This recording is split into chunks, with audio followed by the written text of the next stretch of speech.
Well, folks, patch notes have arrived, and there are tons of changes: nerfs, buffs, bans, redesigns, battlegrounds, duels, arena, so on and so forth. And I'm going to cover all that in this video.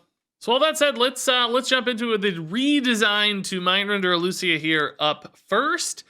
Elucia now reads: replace your hand with a copy of your opponent's until end of turn. So instead of swapping and you giving your hand to your opponent, now you're just going to get a copy of your opponent's stuff, and you're only going to get it for one turn. This is kind of like Azalina, Soul Thief of old. Azalina, you got to keep the hand forever. Lucia, you just get it for one turn. And as you'll see with the dev comment down there below, this most notably impacts the sort of early game turn denial of Mindrender Elucia as it's played right now in Face Priest. You'll just have an empty hand, and you'll give that empty hand to your opponent, and then they just basically have nothing to do the next turn, serving as this sort of super Lotheb that just shuts out your opponent and removes a turn from them and helps you, of course, seal the game because they can't remove or respond to your board or your stuff. Elucia obviously will no longer be able to do that because your opponent keeps their hand, they keep all the removal, all that great stuff. They're not stuck with that empty hand.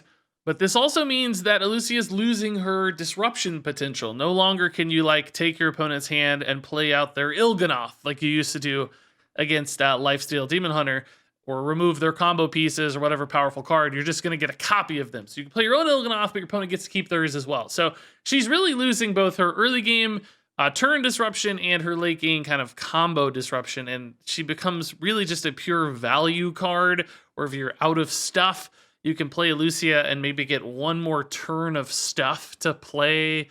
So at that point, I really have to wonder if Elucia is worth it. I don't know when you're going to play her. I don't think that copying your opponent's stuff is good enough in an aggro deck, and you'll have enough mana left over to really make that exciting. It's okay, I got 7 mana, I play Elucia, I get to play my opponent's 4 mana card. It's I don't know about that. I'd rather just run some reload like Roam or a Voracious Reader or something, as opposed to having to rely on my opponent's resources for a single turn. And then if you put her in a value deck, like a Control Priest or something, again, just getting 7 mana or something to spend of your opponent's stuff, it's not that exciting. It's just you'd probably just rather play your own card generation card that generates you more value. Toss in a Ysera or something instead of a Mindrender Elucia. So all in all, I feel like this totally kills the card. I just don't know what utility Elucia has at this point.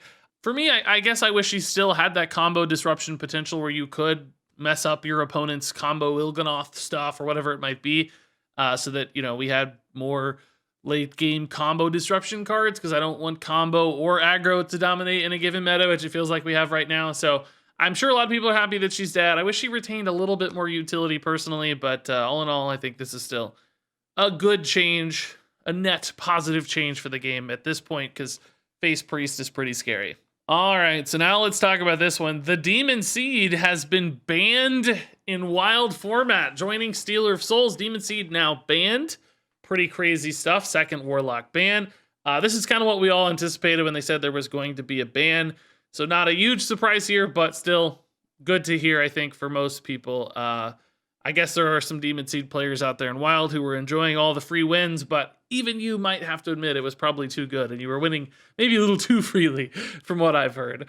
Also, though, that's not it for Demon Seed. There's a balance change happening for standard format for Demon Seed as well.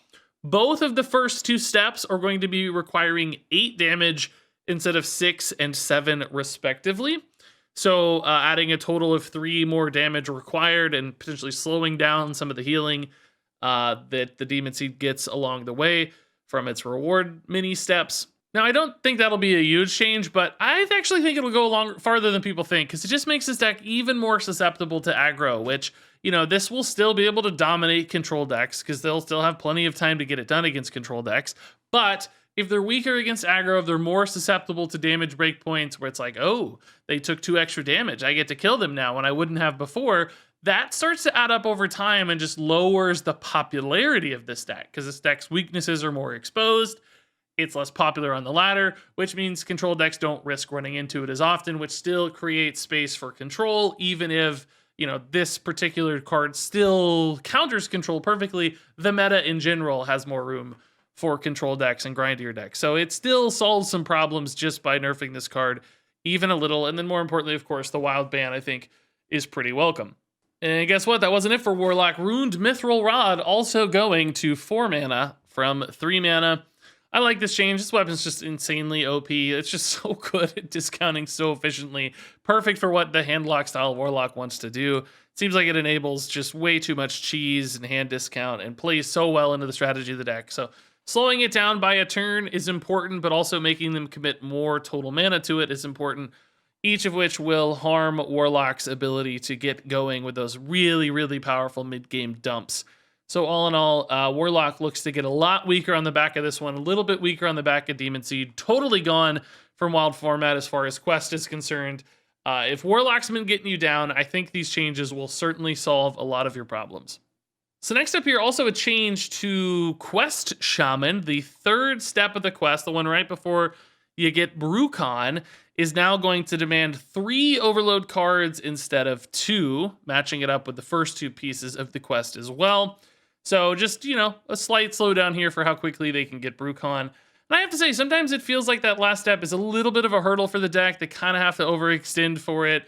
So I think this will make a notable impact. It will delay Brucon a turn or 2 on occasion. And of course, that gives lots of decks windows to get in under this one. So may not seem like a big change, but I suspect this will hurt the deck. Also nerfs here, Perpetual Flame going to 2 mana instead of 1. Another notable change here for Shaman. I have a little bit harder time visualizing the impact this one's going to have. My guess is that it will still remain really good at 2 mana just because of how great it is at clearing boards. Like, you're happy to spend 2 mana to clear your opponent's early game board. And, most of the cost of this was supposed to be bundled into the overload based on its original design, right? Often this would be like a 5 mana card if it killed 4 things. But Quest Shaman was denying the overload via the first step quest, clearing your overload, and various other mechanisms now. So really the cost of this card was never really being factored in, or at least the kind of by design cost of it. So pushing it to 2 mana, it's still far more efficient if you're using the necessary tools to reduce its overload impact. In other words, if this is supposed to be like a 3 or 4 mana card in essence, you're still getting it for 2 in Quest Shaman. So probably still a very efficient tool for removal. But of course, again, just slows down that deck a little bit here so that, you're not able to play something else alongside it quite as easily. You can't squeeze in that other thing. You sacrifice a little tempo, so on and so forth. The deck loses a point here or there and feels in a much better spot, which you kind of have to do if Warlock goes away. Otherwise, these other decks just stand to benefit way too much, and Quest Shaman could be the next big problem in people's minds. So next up is Irebound Brute for Demon Hunter going to 8 mana, and this is fine. Ironbound Brutes come down really quickly sometimes, and they feel a tad oppressive, so moving them by a mana, it might have the kind of Flesh Giant effect where it does almost nothing or seemingly does nothing, but, there'll be that 1 game out of 10 where this makes all the difference, and that'll keep win rates slightly more in check. I'm fine with this change. It wasn't one I was desperate for, but also I think I hate seeing, giant minions coming down on turn 3 and stuff, so if we could push that back, that's good for the game. Slowing it down is something I love to see. So moving on, we're going to talk about some buffs. Also some crazy buffs here. Starting off with Wildfire going to 1 mana. I love this change. This is one I tease I think I'd like to see. First off, Hero Power Mage always seemed like a really fun archetype. And by the way, we're not done. Check this out. Mordresh also getting buffed. But Wildfire to 1 just makes sense because you Hero Power naturally on curve on turn 2. So it's like, okay, I get a nice little Hero Power on 2. This is easier to squeeze into turns later in the game as well. You don't feel like you're committing quite so much to it.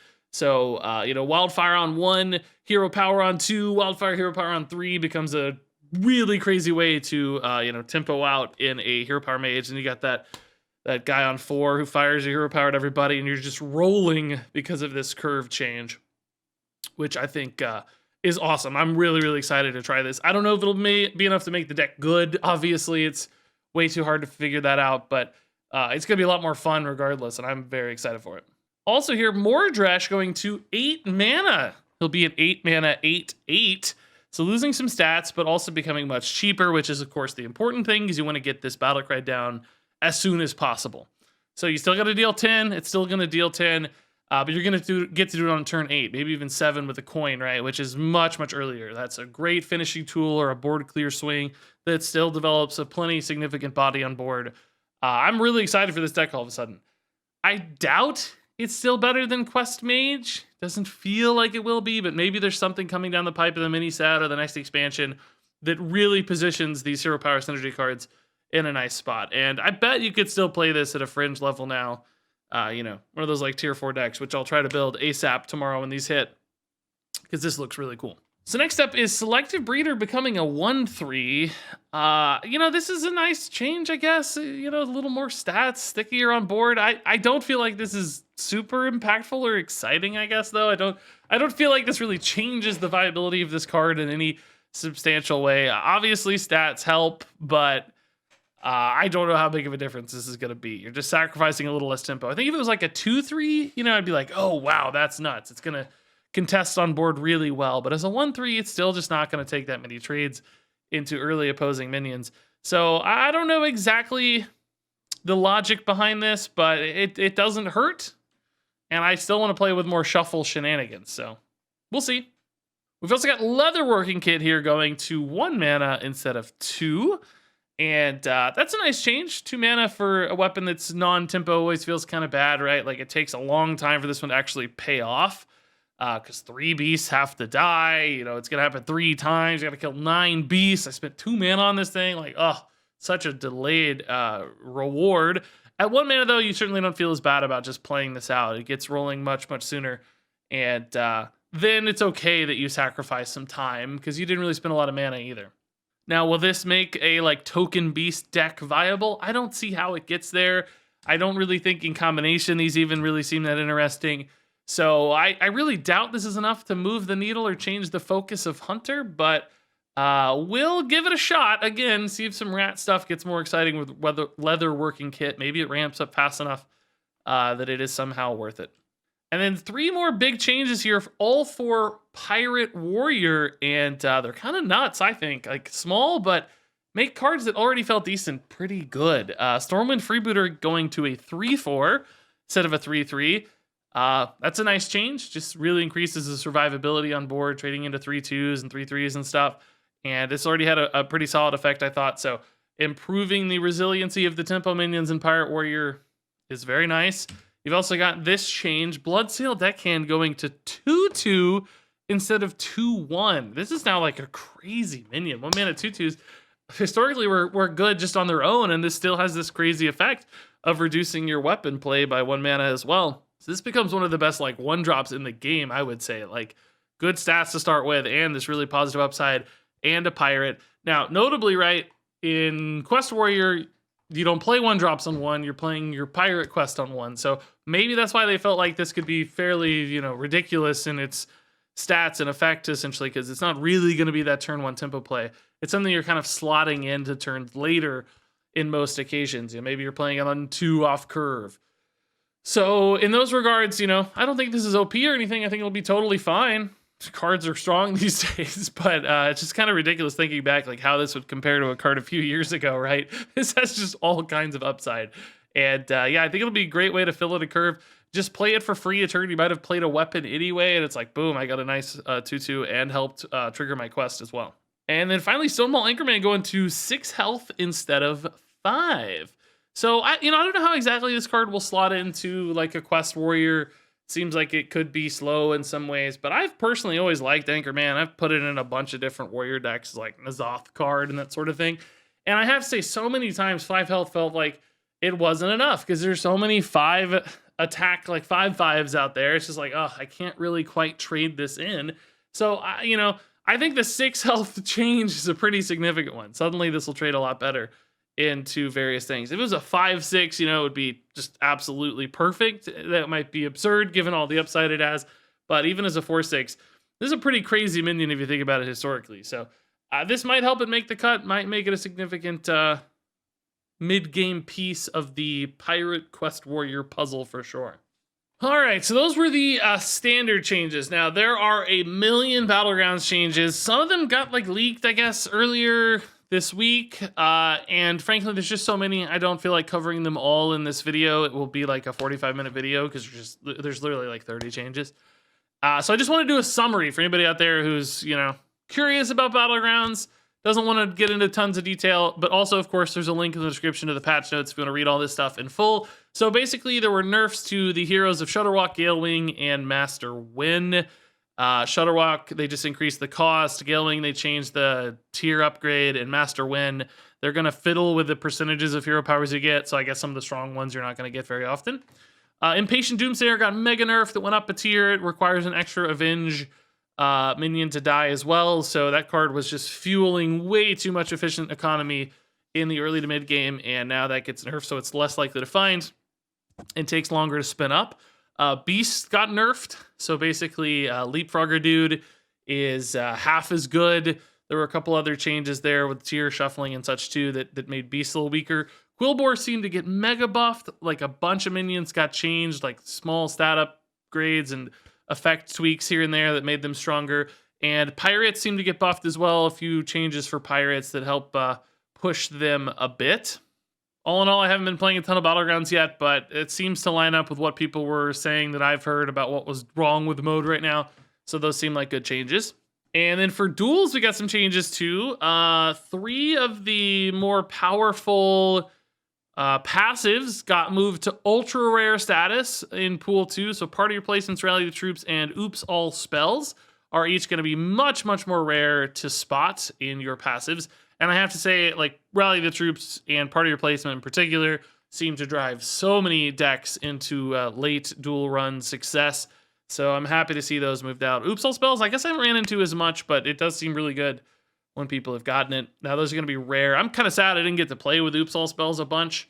Only 1 or 2 runs, I think. So a little sad we didn't get more time with that one, but probably still a good change.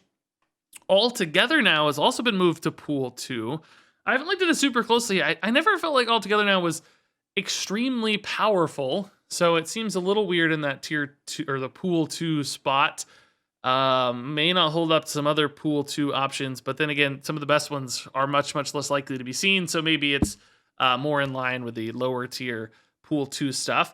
And then also Void Touch Attendant totally banned from deck creation. So the kind of crazy ping priest stuff you'd see in duels, often fueled by Void Touch, where their hero power ping suddenly dealt 2 as soon as a Void Touch was on board, and they just melt you. Going to be much, much harder to pull off because you'll have to get Void Touch from buckets instead of in your deck. So I think that's a really good change. Also in Arena, a Ramming Mount has been taken away. I've heard a lot about Ramming Mount, how good it is in Arena. That's a card that gives your minions immune when they attack. So you can just kind of take trades with a single minion forever and ever in Arena and just dominate. And also, I guess some other offering bugs were tweaked and fixed as well. So yeah, there you go. That's it for the patch note summary here. Some pretty crazy changes. I'm excited to see most of this stuff in action. Again, if you want to read all of this in detail, check the link down there in the description. Also note, I got this stuff a week early or something, so I guess there could be tweaks. Hopefully not. Hopefully they wouldn't send us out of date stuff, but always double check comments and stuff to make sure I didn't get anything wrong or miscopy something or if they changed something as well. All that said, curious to hear your thoughts on these changes. What do you think? What are you excited about? What do you hate? Share those in the comments. I'll be looking forward to reading them. Thanks so much for watching as always.